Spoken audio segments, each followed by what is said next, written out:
Alrighty guys, real quick, 2015, 16, I don't know, Chrysler Town and Country, brake noise. Alright, now guys, be careful diagnosing brakes, especially on a car that has been sitting for a long time. Rain, moist, okay, will make your rotor look like this. This do not mean she need a brake job per se. Okay, you can let her know rust accumulation may have formed on the rotor, but as far as the pads go, there's still material on the pads. But she finally fired it up after months of sitting, and she hear a scrubbing noise. Now, y'all know the drill. Take all the wheels off, okay? I got that wheel off. I got this wheel off.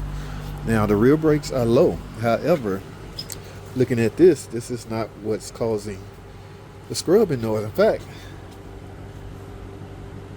yeah, these rear brakes are real low. But again, go to every side.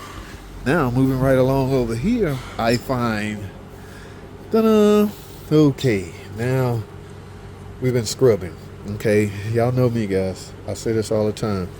The brake pad failed this customer, okay? The brake pad usually or supposed to have a wear indicator on it right here.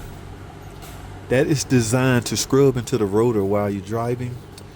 When the brake pads get low, it will reach the rotor and scrub into it and make this awful noise that's supposed to alert the driver that my brake pads are low.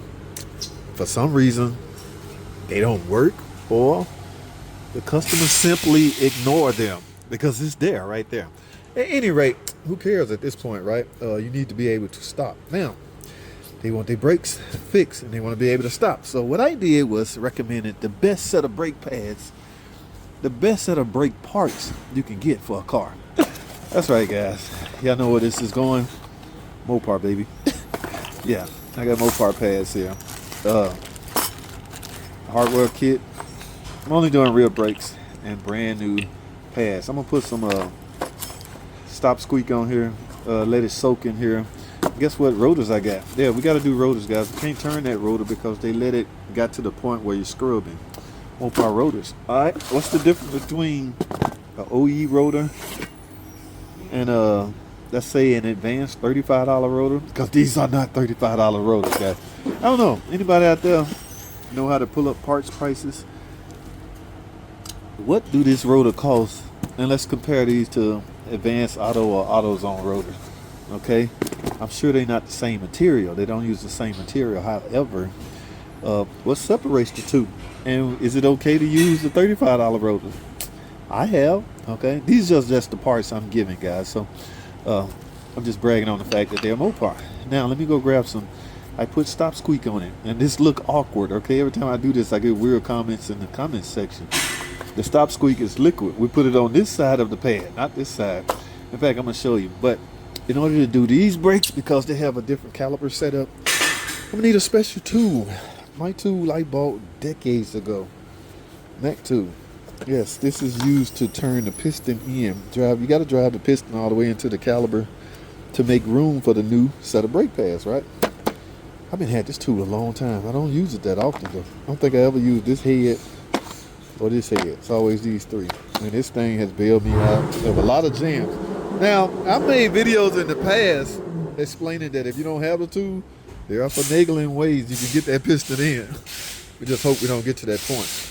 All right, let me go get some Stop Squeak and add to these so these can be soaking while I disassemble my rear brakes. All right, guys. So technically, these pads are so good, you really don't need this. But it's a bad habit I have now. I just do it on all of them. Again, all I'm doing is letting this soak on the material. Yeah, a lot of people say, you crazy putting that on there. No, man. These never come back.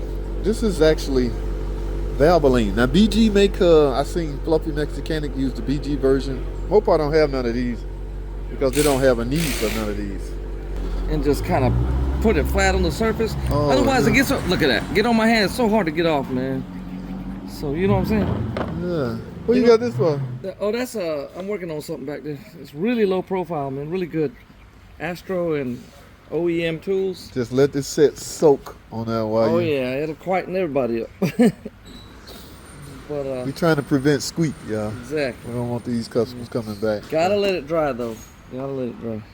Oh, by the time it'll be dry by the time I get the brakes apart. Oh yeah. Oh yeah, it don't take long. So. All right, you good now? Yeah. Just don't get on your hand, man. That's, It's hard to get off. well, for my thing going on, it'll patch me up. See, yeah. Ah, dude, man. You You stupid. crazy. All right, you got yours, right? All right, appreciate it.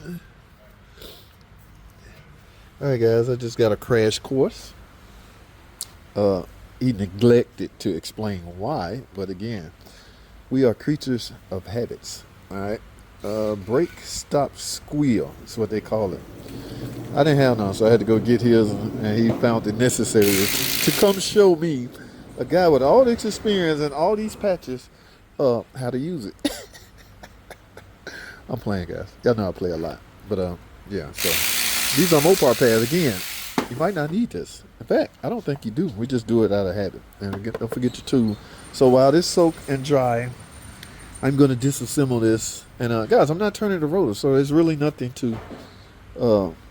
It's not a tutorial video on how to do brakes. I'm just going to take the caliper off, take the rotor off. Now I will bring up an interesting point.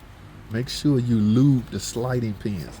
Okay, brakes have to be able to slide in and out. All right, if these seize, yes, you can end up with some problems, uneven brake wear, all kinds of weird problems. So maybe I'll fire the camera back up to address that important issue, or I can just tell you, like I say, when you get the caliper off, clean this up and lube it up. A lot of people use brake lube. A lot of people use anti-seize. A lot of people say don't use anti-seize. Okay, yeah, do your research and find out what you should be using on brake caliper sliding pins. They have to be able to slide back and forth. All right, guys, I got work to do. Again, it's not a tutorial. Let me get my tools set up, get this caliper. We're replacing these junky ass rotors because they ruined them. They kept driving, and we got some good Mopar parts here. I'm done. That's all I have. So what y'all think? Is this something y'all would implement? Valvoline. All right, that's it. I gotta go.